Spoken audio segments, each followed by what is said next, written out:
If it ain't one thing, then it's another. That's why I've been like no other. You don't have to be scared. All you need to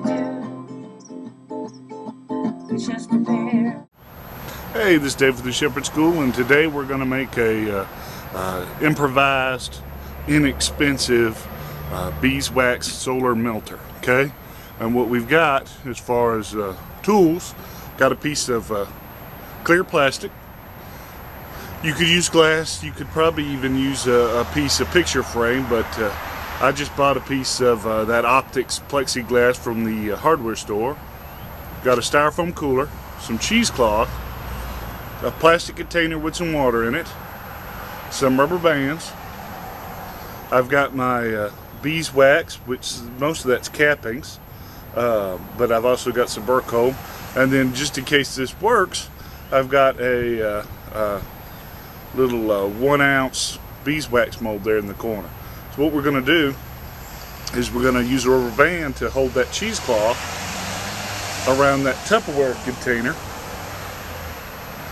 with the water in it. The water acts as a kind of a release agent. The wax will float on the top, but any kind of impurities that make it through the cheesecloth will settle down at the bottom. Then we're going to put that inside the ice chest, put a piece of plastic on it, and let it sit out in the sun. It's supposed to get about 98 or 89 degrees today, I think is what the weatherman said. It's not supposed to rain. So sitting in the back of this black pickup truck in the sun with the glass, it should get hot enough to melt the wax. Okay, so I'm going to put this together and then we'll see what happens.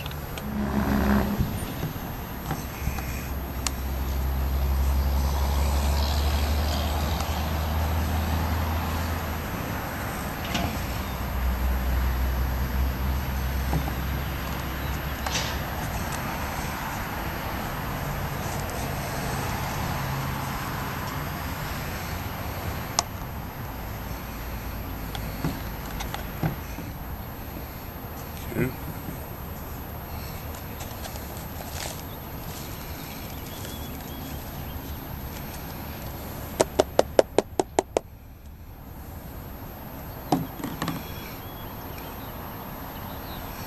I'll go ahead and pick out the one dead bee. Okay. As the sun hits on that, it should melt it.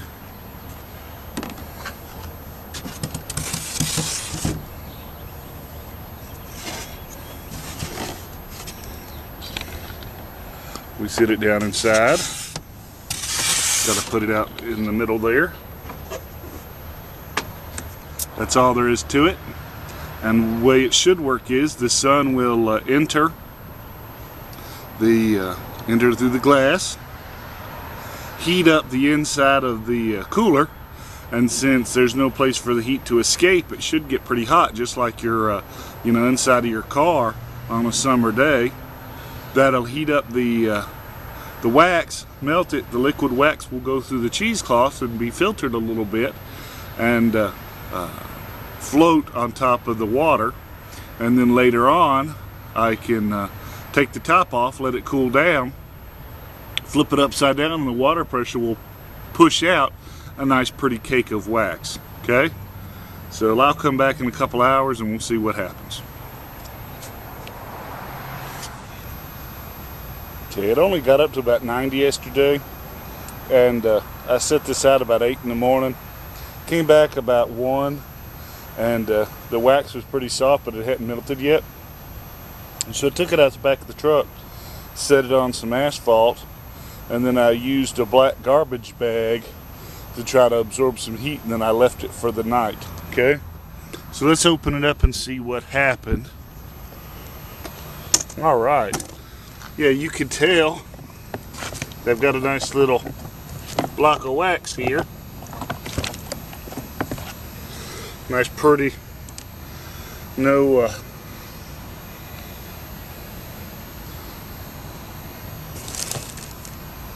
You know, no impurities or anything that I can see, but I've still got a little bit here that hadn't melted. So I'm gonna leave this out. It's supposed to get a little hotter today, and since I've got it like this, I'm just gonna kind of adjust that cheesecloth a little bit, spread it back out, and lift it out of the water. And we'll come back about noon or 1 and see if the change in temperature and the change in the box makes it melt any faster. But apparently this works pretty good, and the only thing really I've done different in this one than some of the other people that done their ice chests is I didn't want to paint it black because I wanted to reuse it. So using a garbage bag like that, you know, keeps you from actually permanently altering your ice box. So all this stuff that I've used I can reuse for other stuff later. So I kind of like that better. So like I said, let me adjust this and I'll come back in a couple hours and see if it melts quicker today. Thanks. Okay, we're done with the wax melting project. Here's the cheesecloth.